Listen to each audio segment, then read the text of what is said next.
जय श्री राम, जय माता दी। श्रीमद जय हनुमान। श्रीमद देवी भागवत पुराण की जय। शंखचूड़ का पुष्पभद्र नदी के तट पर जाना, वहां भगवान शंकर का दर्शन तथा उनसे विशद वार्तालाप। भगवान नारायण कहते हैं, नारद शंखचूड़ श्री कृष्ण का भक्त था। वह मन में भगवान श्री कृष्ण का ध्यान करके ब्रह्मा मुहूर्त में ही अपनी पुष्पमयी शैया से उठ गया। उसने स्वच्छ जल से स्नान करके रात के वस्त्र त्याग दिए, धुले हुए 2 वस्त्रों को पहनकर उज्जवल तिलक कर लिया। फिर इष्ट देवता के वंदन आदि प्रति दिन के अवश्य कर्तव्यों को पूरा किया। दही, धृत, मधु और लाजा आदि मांगलिक वस्तुएं देखी। नारद प्रतिदिन की भांति उसने भक्ति पूर्वक ब्राह्मणों को उत्तम रत्न, मणि, स्वर्ण और वस्त्र दान दिए। यात्रा मंगलमय होने के लिए उसने अमूल्य रत्न तथा कुछ मोती, मणि एवं हीरे भी अपने गुरुदेव ब्राह्मण की सेवा में समर्पण किए। वह अपने कल्याणार्थ श्रेष्ठ हाथी, घोड़े और सर्वोत्तम सुंदर धन दरिद्र ब्राह्मणों को खुले हाथों बांटने लगा। उस समय हजारों वस्तुपूर्ण भवन, लाखों नगर तथा असंख्य गांव शंखचूड़ ने दान रूप में ब्राह्मणों को दिए। इसके बाद उसने अपने पुत्र को संपूर्ण दानवों का राजा बनाकर उसे अपनी पेरिसी पत्नी, राज्य, संपूर्ण संपत्ति, प्रजा एवं सेवक वर्ग, कोष तथा हाथी, घोड़े आदि वाहन सौंप दिए। उसने स्वयं कवच पहन लिया, हाथ में धनुष और बाण ले लिया। सब सैनिकों को एकत्र किया। 3 लाख घोड़े और 1 लाख उत्तम श्रेणी के हाथी उपस्थित हुए। 10,000 रथ तथा 3-3 करोड़ धनुर्धारी, कवचधारी और त्रिशूलधारी वीर उसकी सेना के अंग बने। नारद, इस प्रकार दानेश्वर शंखचूड़ ने अपरिमित सेना सजा ली। युद्ध शास्त्र के पारगामी एक महारथी वीर को सेनापति के पद पर नियुक्त किया। महारथी उसे समझाना चाहिए जो रथियों में श्रेष्ठ हो। राजा शंखचूड़ ने उस महारथी को अगणित अशोहनी सेना पर अधिकार प्रदान कर दिया। उस सेनाध्यक्ष में ऐसी योग्यता थी कि स्वयं 30 अशोहनी सेना से अपनी सेना को बचा सकता था। तत्पश्चात शंखचूड़ मन ही मन भगवान श्री कृष्ण का स्मरण करता हुआ बाहर निकला। उत्तम रत्नों से बने हुए विमान पर सवार हुआ और गुरुवरों को आगे करके भगवान शंकर की सेवा में चल दिया। नारद, पुष्पभद्र नदी के तट पर एक सुंदर अक्षय वृट है, वही सिद्धों के बहुत से आश्रम है। उस स्थान को सिद्ध क्षेत्र कहा गया है। यह पवित्र स्थान भारतवर्ष में है। इसे कपिल मुनि की तपोभूमि कहते हैं। यह पश्चिम समुद्र से पूर्व तथा मलय पर्वत से पश्चिम में है। श्री शैल पर्वत से उत्तर तथा गंधमादन से दक्षिण भाग में है। इसकी चौड़ाई 5 योजन है और लंबाई 500 योजन। वहाँ भारतवर्ष में एक पुण्यप्रद नदी बहती है। उसका जल स्वच्छ स्फटिक मणि के समान उदासित होता है। वह जल से कभी खाली नहीं होती। उसे पुष्पभद्र कहते हैं। वह नदी समुद्र की पत्नी रूप से विराजमान होकर सदा सौभाग्यवती बनी रहती है। उसका उद्गम स्थान हिमालय है। कुछ दूर आगे आने पर शरावती नाम की नदी उस समय मिल गई है। गोमती नदी उसकी बाई ओर बहती है। अंत में पश्चिमी समुद्र से उसका संगम हो गया है। वहां पहुंचकर शंखचूड़ ने भगवान शंकर को देखा। उस समय भगवान शंकर वट वृक्ष के नीचे विराजमान थे। उनका विग्रह करोड़ों सूर्यों के समान उदासित हो रहा था। वह योगासन से मुद्रा लगाकर बैठे थे। मुखमंडल मुस्कान से भरा था। ब्रह्मा तेज से संपन्न होकर वह इस प्रकार प्रदीप्त हो रहे थे मानो शुद्ध स्फटिक मणि चमक रही हो। उनके हाथ में त्रिशूल और पटीस से तथा शरीर पर श्वेत बादंबर शोभा पा रहा था। वस्तुतः गौरी के पति भगवान शंकर परम सुंदर है। उनका शांत विग्रह भक्त के मृत्यु भय को दूर करने में पूर्ण समर्थ है। तपस्या का फल देना तथा अखिल संपत्तियों को भरपूर रखना उनका स्वाभाविक गुण है। वह बहुत शीघ्र प्रसन्न होते हैं। उनके मुख पर कभी उदासी नहीं आती। भक्तों पर कृपा करने के लिए वह सदा चिंतित रहते हैं। उन्हें विश्वनाथ, विश्वबीज, विश्वरूप, विशज्ञ, विशंभर, विश्ववर और विश्व संहारक कहा जाता है। वह कारणों के कारण तथा नरक के उद्धार करने में परम कुशल है।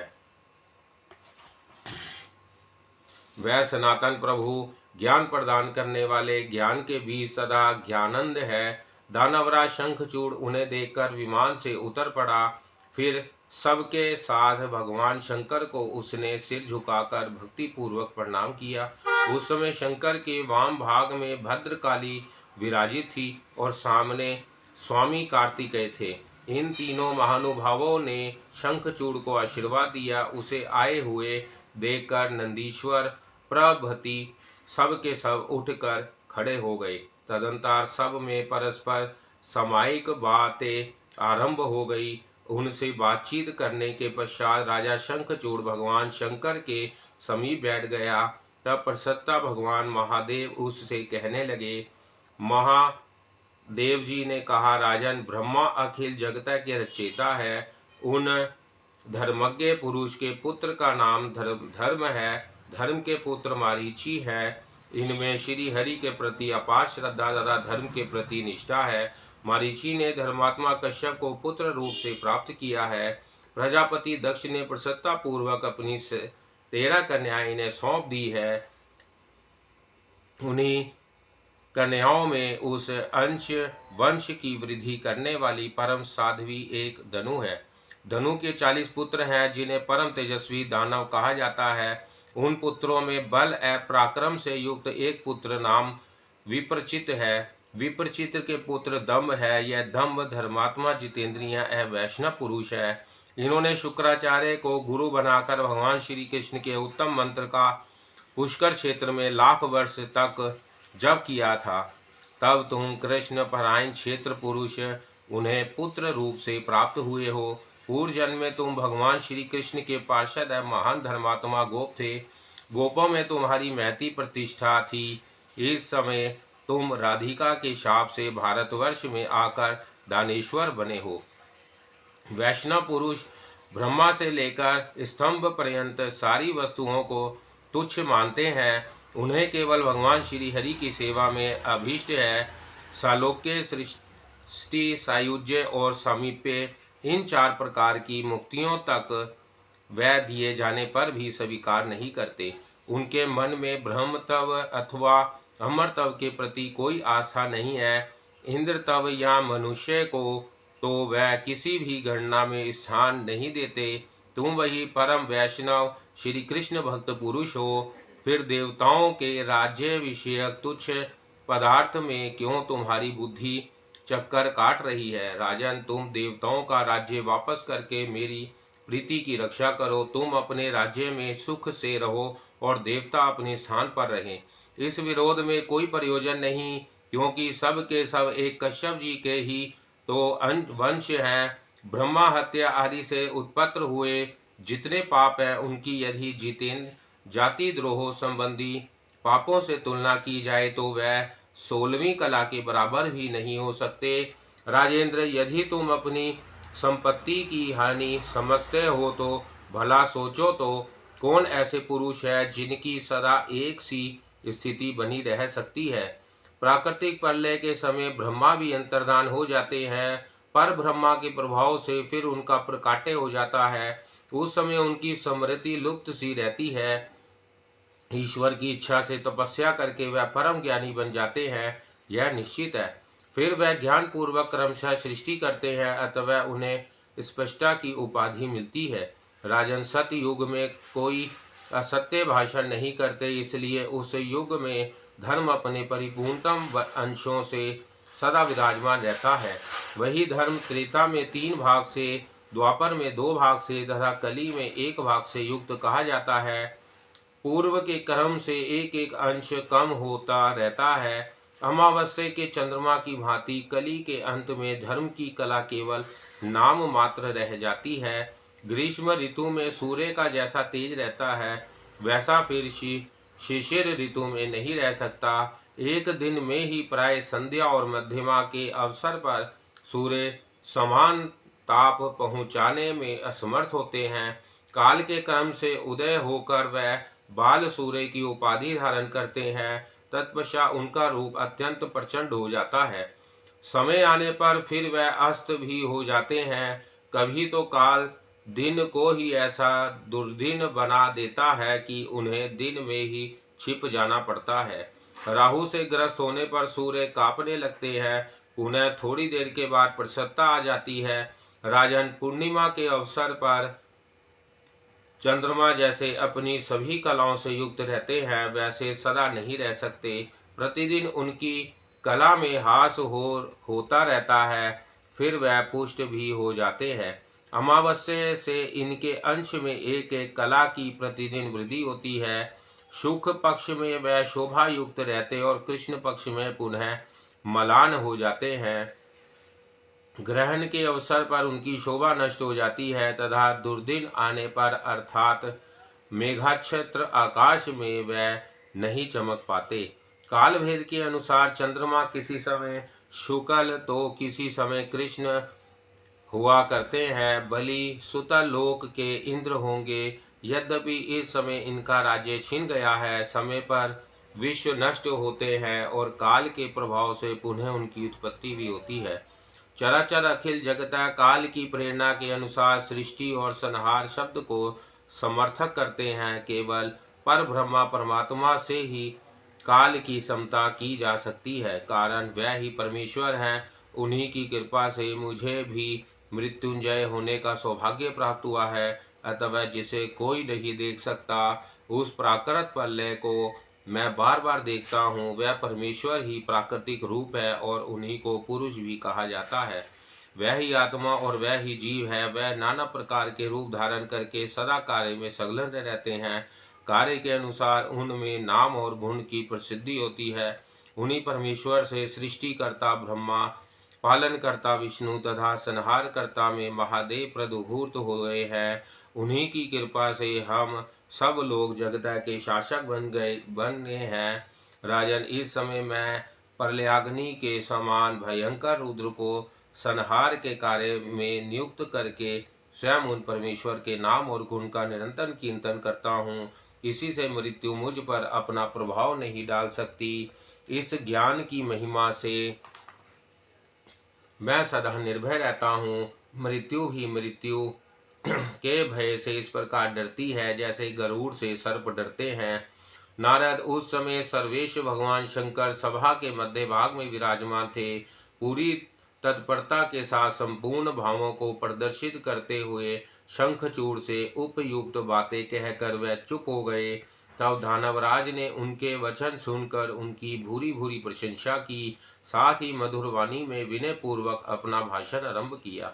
शंखचूड़ ने कहा, भगवान, आपने जो कुछ कहा है उसे कभी अन्यथा नहीं माना जा सकता, परंतु कुछ मेरी भी यथार्थ प्रार्थना है, उसे सुनने की कृपा करें। अभी आपने जाति द्रोह के विषय में जो महान पाप बतलाया है सो ठीक है। मैं इस समस्त बलि के श्वरे को पाताल से उठाकर लाया हूँ, अतः इस पर मेरा ही पूर्ण अधिकार है। उस समय वहाँ भगवान श्री हरि सदा गदा लेकर पहरा दे रहे थे, अतः मैं बलि को नहीं ला सका। पर ब्रह्मा परमात्मा प्राकृतिक स्वरूप है। यह विश्व उनके मनोरंजन की सामग्री है। वह जिस समय जिसको तो संपत्ति प्रदान करते हैं, वह उसी की संपत्ति मानी जा सकती है। इस वैभव के विषय में देवताओं और दानवों का विवाद सदा से चला आ रहा है। कभी इसका अंत नहीं होता। समय अनुसार क्रमशः कभी वह जीतते हैं और कभी हारते हैं। वैसे ही हम भी समय अनुसार जीतते हारते हैं। इसलिए हम दोनों पक्ष के विरोध में आपका आना संगत नहीं जान पड़ता। आप तो हम दोनों के एक समान संबंध बंधु ईश्वर एवं परमात्मा ठहरे। यदि इस समय हमारे साथ आपका युद्ध ठन जाए तो यह आपके लिए लज्जा की बात होगी। हम विजयी होंगे तो हमारी कीर्ति अधिक फैल जाएगी और हम पराजित होंगे तो हमारी कीर्ति में बहुत थोड़ा धब्बा लगेगा। मुने शंखचूड़ के यह वचन सुनकर भगवान त्रिलोचन हंसने लगे। तत्पश्चात उस दानेश्वर का समुचित उत्तर देना उन्होंने आरंभ किया। महादेव जी बोले, राजन, तुम लोग भी तो ब्रह्मा के ही वंशज हो, फिर तुम्हारे साथ युद्ध करने में मुझे क्या बड़ी लज्जा होगी, और हारने पर अपकीर्ति की ही क्या होगी। इसके पहले मधु और कैटव के साथ श्री हरि का भी तो युद्ध हो चुका है। राजन, एक बार वह हिरण्यकश्यप से लड़े थे और पुनः दूसरी बार हिरण्याक्ष से स्वयं मैं भी इससे पूर्व तिरपुर नामक दैत्य के साथ युद्ध कर सका हूँ। यही नहीं, किंतु प्राचीन समय में जो सर्वेश्वरी या प्राकृतिक नाम से प्रसिद्ध भगवती जगदम्बा है, उनका शुभ आदि असुरों के साथ अत्यंत अद्भुत युद्ध हुआ था। तुम तो स्वयं परमात्मा श्री कृष्ण के अंश और उनके पार्षद हो। जो जो दैत्य मारे गए हैं, उनमें से कोई भी तुम्हारे जैसा बलवान नहीं थे। फिर राजन, तुम्हारे साथ युद्ध करने में मुझे क्या लज्जा है। देवता भगवान श्री हरि की शरण में गए हैं, तभी उन्होंने मुझे तुम्हारे पास भेजा है। अतः देवताओं का राज्य तुम लौटा दो। बस मेरे कहने का निश्चय अभिप्राय यही है, अथवा मेरे साथ प्रसन्नता से लड़ने के लिए तैयार हो जाओ। अब अधिक शब्दों के अपव्यय करने का क्या प्रयोजन है। नारद, जब इस प्रकार कहकर भगवान शंकर चुप हो गए, तब शंखचूड़ भी अपने मंत्रियों के साथ तुरंत वहां से उठकर जाने को तैयार हो गया। जय श्री राम, जय हनुमान, जय माता दी। श्रीमद् देवी भागवत पुराण की जय। भगवान शंकर और शंखचूड़ के पक्षों में घोर युद्ध। शंकर और शंखचूड़ का युद्ध। शंकर के छोड़े हुए त्रिशूल से शंखचूड़ का भस्म होना और सुदामा गोप के स्वरूप में विमान द्वारा गोलोक पधारना। भगवान नारायण कहते हैं, नारद, तदंतर दानवराज प्रतापी शंखचूड़ ने मस्तक झुकाकर महादेव जी को प्रणाम किया और मंत्रियों के साथ उठकर तुरंत वह रथ पर सवार हो गया। उसी क्षण भगवान शंकर ने अपनी सेना और देवताओं को युद्ध करने के लिए आज्ञा दे दी। उधर सेना सहित शंखचूड़ भी युद्ध के लिए तैयार हो गया। स्वयं महेंद्र वृक्ष पर्वा के साथ और भास्कर विप्रचित के साथ लड़ने लगे।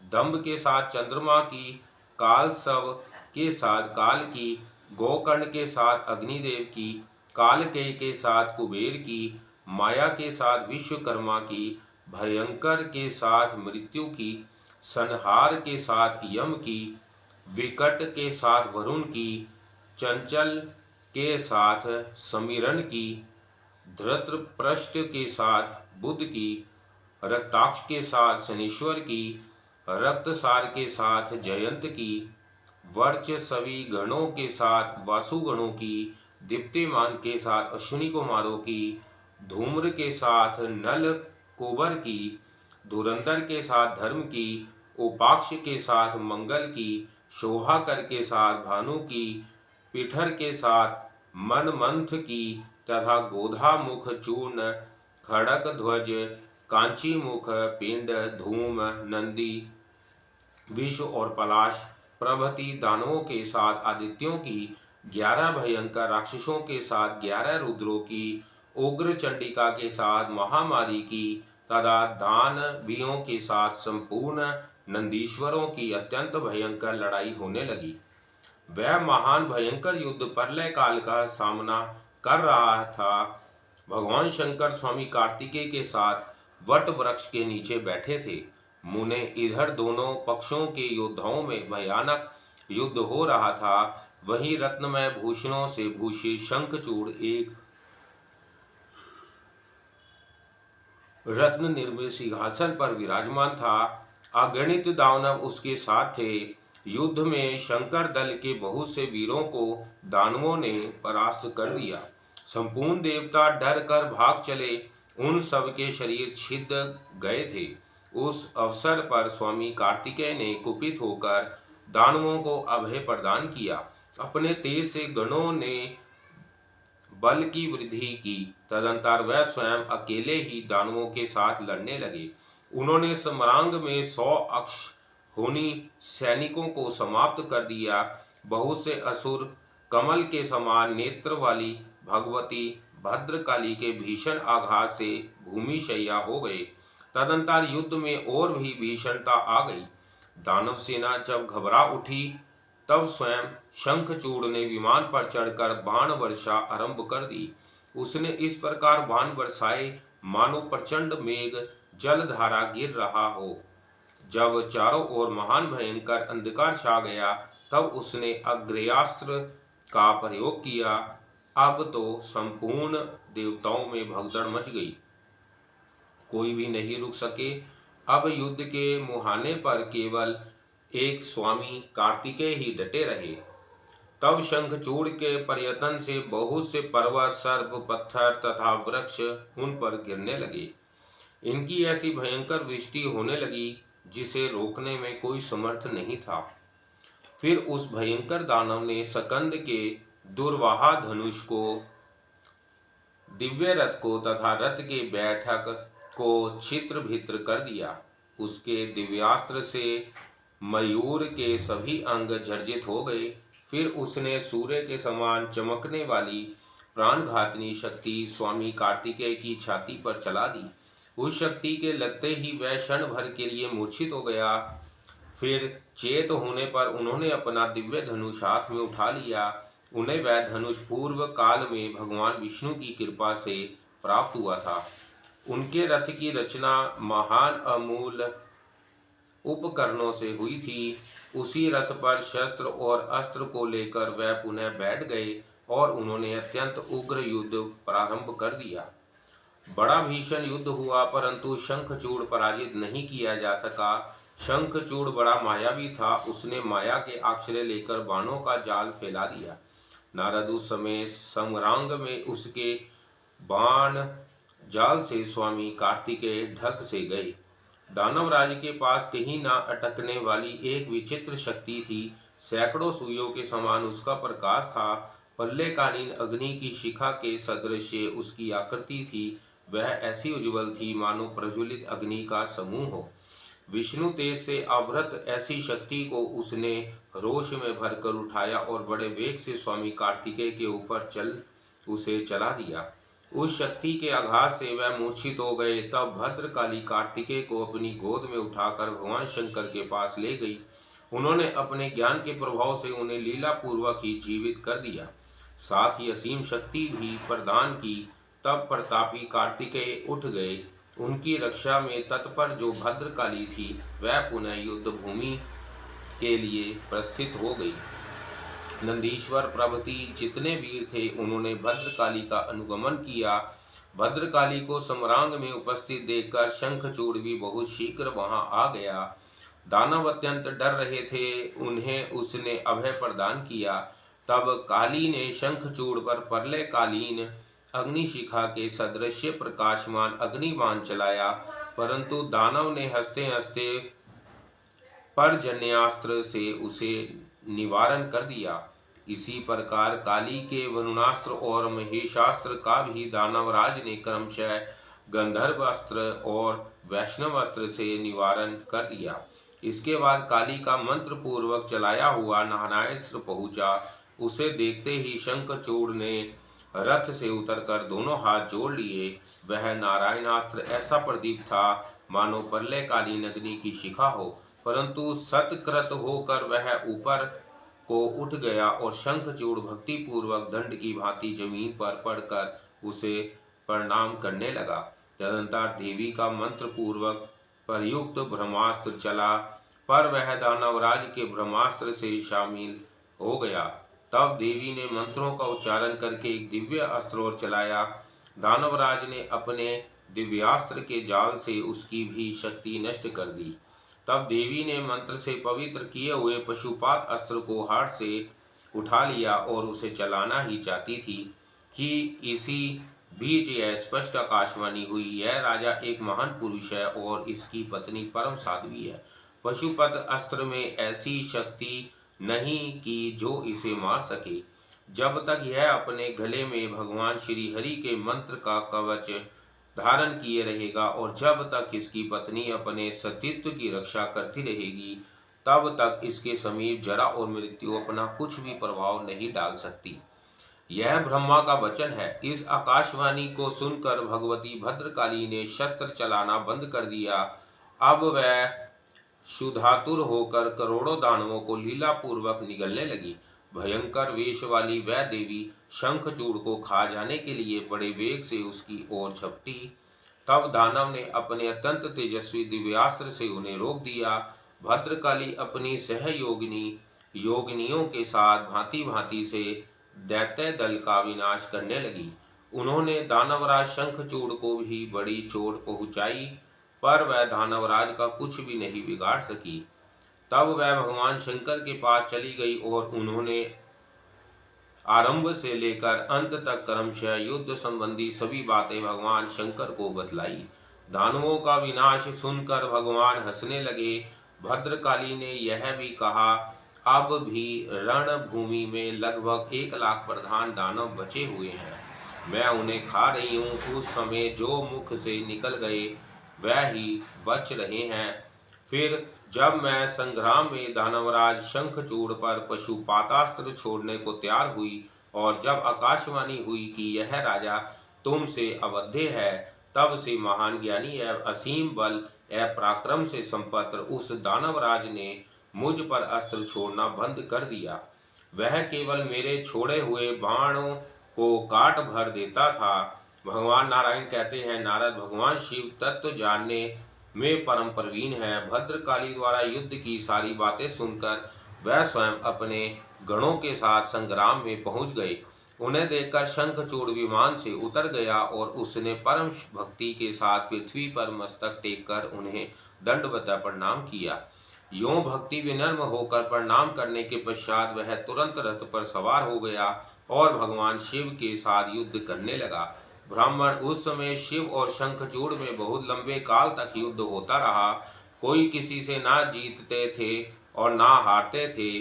कभी समय अनुसार शंखचूड़ शस्त्र रखकर रथ पर ही विश्राम कर लेता और कभी भगवान शंकर भी शस्त्र रखकर वृषभ ही आराम कर लेते। शंकर के प्रयास से असंख्य दानवों का कचुम्बन निकल गया। इधर संग्राम में देव पक्ष के जो युद्ध मरते थे उनकी विभु शंकर पुनः जीवित कर देते थे। उसी समय भगवान श्री हरि एक अत्यंत आतुर बूढ़े ब्राह्मण का वेश बनाकर युद्ध भूमि में आए और दानवराज शंखचूड़ से कहने लगे। वृद्ध ब्राह्मण के वेश में पधारे हुए श्री हरि ने कहा, राजेंद्र, तुम मुझ ब्राह्मण को भिक्षा देने की कृपा करो। इस समय संपूर्ण शक्तियां प्रदान करने की तुम में पूर्ण योग्यता है, अतः तुम मेरी अभिलाषा पूर्ण करो। मैं निराहा, तृषीण एवं वृद्ध ब्राह्मण हूँ। पहले तुम देने के लिए सत्य प्रतिज्ञा कर लो, तब मैं तुमसे कहूँगा। राजेंद्र, शंखचूड़ ने अत्यंत प्रसन्न होकर कहा, हाँ हाँ, बहुत ठीक है, आप जो चाहे सो ले सकते हैं। तब अतिशय माया फैलाते हुए उस वृद्ध ब्राह्मण ने कहा, मैं तुम्हारा कृष्ण कवच चाहता हूँ। उनकी बात सुनकर सत्य प्रतिज्ञा शंखचूड़ ने तुरंत वह दिव्य कवच उन्हें दे दिया और उन्होंने उसे ले भी लिया। फिर वह ही श्री हरि शंखचूड़ का रूप बनाकर तुलसी के निकट गए। वहां जाकर कपट पूर्वक उन्होंने उससे हास विलास किया। ठीक इसी समय शंकर ने शंखचूड़ पर चलाने के लिए श्री हरि का दिया हुआ त्रिशूल हाथ में उठा लिया। वह त्रिशूल इतना प्रकाशमान था मानो ग्रीष्म ऋतु का मध्यकालीन सूर्य हो अथवा प्रलयकालीन प्रचंड अग्नि। वह दरनिवार्य, दुर्दर्श, अव्यर्थ और शत्रु संहारक था। संपूर्ण शास्त्रों के सारभूत उस त्रिशूल की तेज में चक्र के साथ तुलना की जाती थी। उस भयंकर त्रिशूल को शिव अथवा केशव यह दो ही उठा सकते थे, अन्य किसी के मन का वह नहीं था। वह साक्षात सजीव ब्रह्मा ही था। उसके रूप का कभी परिवर्तन नहीं होता और सभी उसे देख भी नहीं पाते थे। नारद, अखिल ब्रह्मांड का संहार करने की उस त्रिशूल में पूर्ण शक्ति थी। भगवान शंकर ने लीला से ही उसे उठाकर हाथ पर जमाया और शंखचूड़ पर फेंक दिया। तब उस बुद्धिमान नरेश ने सारा हाथ से जानकर अपना धनुष धरती पर फेंक दिया और वह बुद्धिपूर्वक योगासन लगाकर भक्ति के साथ अन्याय चित्त से भगवान श्री कृष्ण के चरण कमल का ध्यान करने लगा। त्रिशूल कुछ समय तक तो चक्कर काटता रहा, तदंतर वह शंखचूड़ के ऊपर जा गिरा। उसके गिरते ही तुरंत वह दानेश्वर तथा उसका रथ सभी जलकर भस्म हो गए। दानव शरीर के भस्म होते ही उसने एक दिव्य गोप का वेश धारण कर लिया।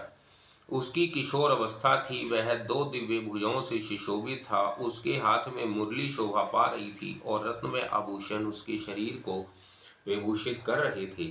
इतने में अस्मात् सर्वोत्तम दिव्य मणियों द्वारा निर्मित एक दिव्य विमान गोलोक से उतर आया। उसमें चारों ओर असंख्य गोपियां बैठी थी। शंखचूड़ उसी पर सवार होकर गोलोक के लिए प्रस्थित हो गया। मुने उस समय वृंदावन में रास मंडल के मध्य भगवान श्री कृष्ण और भगवती श्री राधिका का विराजमान थी। वहां पहुंचते ही शंखचूड़ ने भक्ति के साथ मस्तक झुकाकर उनके चरण कमलों में स्पान प्रणाम किया।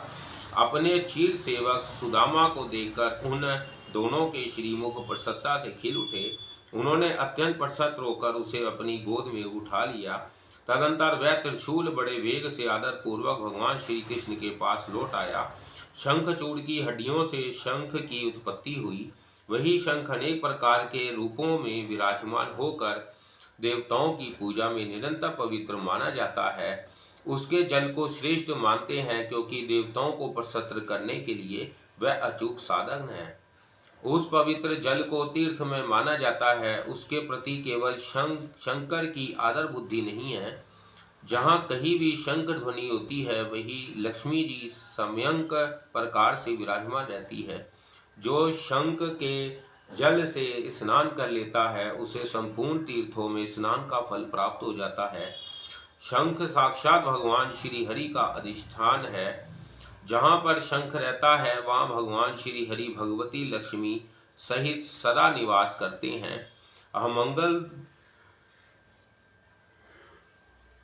अमंगल दूर से ही भाग जाता है। उधर शिव भी शंखचूड़ को मारकर अपने लोक को पधार गए। उसके मन में अपार हर्ष था। वह वृषभ पर आरूढ़ होकर अपने गणों सहित चले गए। अपना राज्य पा जाने के कारण देवताओं के हर्ष की सीमा नहीं रही। स्वर्ग में देव दुंदुभियां बजा उठी और गंधर्व तथा किन्नर योगा गान करने लगे। भगवान शंकर के ऊपर पुष्पों की वर्षा आरंभ हो गई। देवताओं और मुनिगणों ने भगवान शंकर की भूरी भूरी प्रशंसा की।